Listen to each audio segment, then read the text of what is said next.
Salut les jeunes, est-ce que vous avez le droit de choisir votre lycée, votre orientation scolaire? En principe oui, c'est une décision que vous devriez prendre avec vos parents. Mais dans la réalité, on va le voir, c'est un petit peu plus compliqué que ça. J'ai par exemple reçu un email de Lucas. Lucas, il a 14 ans, il vit à Marseille et voici ce qu'il m'explique. Papa avocat, je vais terminer ma troisième. Mes parents, c'est un truc de dingue. On décidé seul du lycée professionnel où j'irai à la rentrée sans me demander mon avis.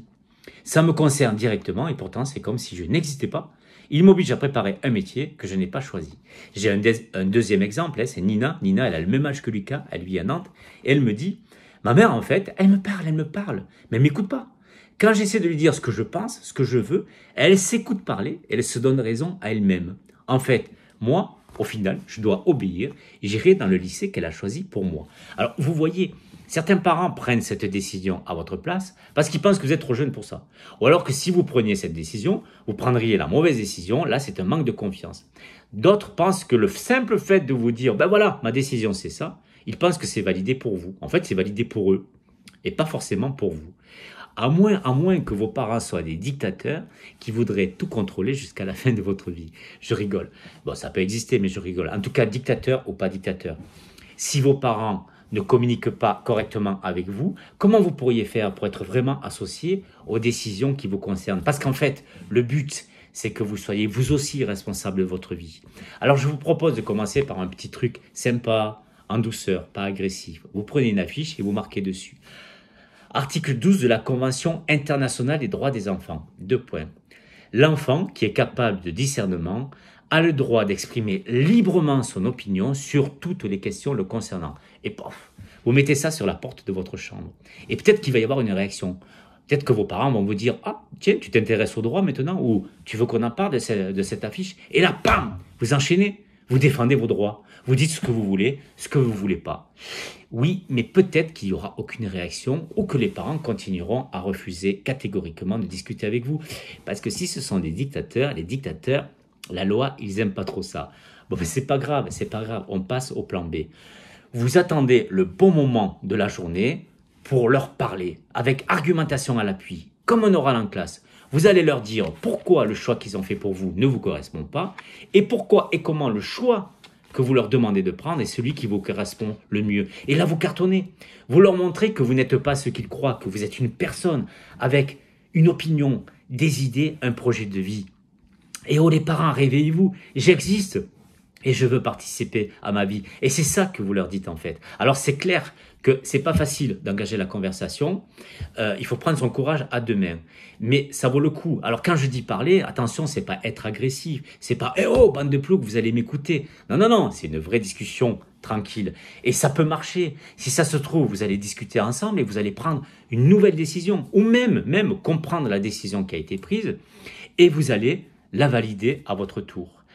Oui, mais peut-être que l'esprit de la mère de Nina habite le corps de vos parents et que ils vous entendent sans vous écouter, ou alors, une fois de plus, ils refusent catégoriquement de parler ou de changer d'avis. Le plan A et le plan B ont échoué, c'est pas grave, on passe au plan C. Tout seul, vous n'y êtes pas arrivé. On va donc faire appel à une personne extérieure, un ami, un membre de votre famille, une personne de confiance, un proche, comme, je sais pas, un professeur, un CPE, ou alors le top, c'est un médiateur. Un médiateur, c'est un professionnel qui est formé pour rapprocher les gens.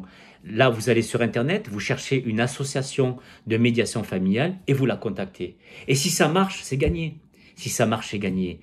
Et si ça marche pas, si vos parents ne se convertissent pas au dialogue, eh bien là, on met en place le plan D, D comme dead. Je vais vous donner les 2 armes absolues à n'utiliser qu'en cas d'extrême urgence. 1, vous allez voir un avocat et vous lui demandez d'intervenir, soit auprès des parents, soit auprès du tribunal. 2, c'est vous qui écrivez directement auprès du tribunal, auprès du juge aux affaires familiales ou du juge des enfants et vous lui demandez d'intervenir. Mais attention, vous devez motiver cette demande, c'est-à-dire que vous devez faire part au juge de votre projet de vie. Il est hors de question quand vous allez vous retrouver face à lui ou à elle de lui dire « Ah non mais moi en fait j'ai juste envie d'être dans le même lycée que mes potes ». Ça va pas marcher. Au contraire, ça va chauffer pour vous. Non, si vous saisissez un tribunal, c'est vraiment pour défendre votre projet de vie, votre projet professionnel, celui qui compte le plus pour vous. Alors, je sais, je vous entends me dire, oh là là, mais tout ça pour en arriver là, mais c'est terrible. Et comme dit Lucas, c'est un truc de dingue. Oui, je le sais, je le sais. Alors on va croiser les doigts pour que les plans A, B et C fonctionnent. Ou alors vous montrez à vos parents cette vidéo. Et là je leur dis, écoutez les parents, n'ayez pas peur de leur parler à vos enfants.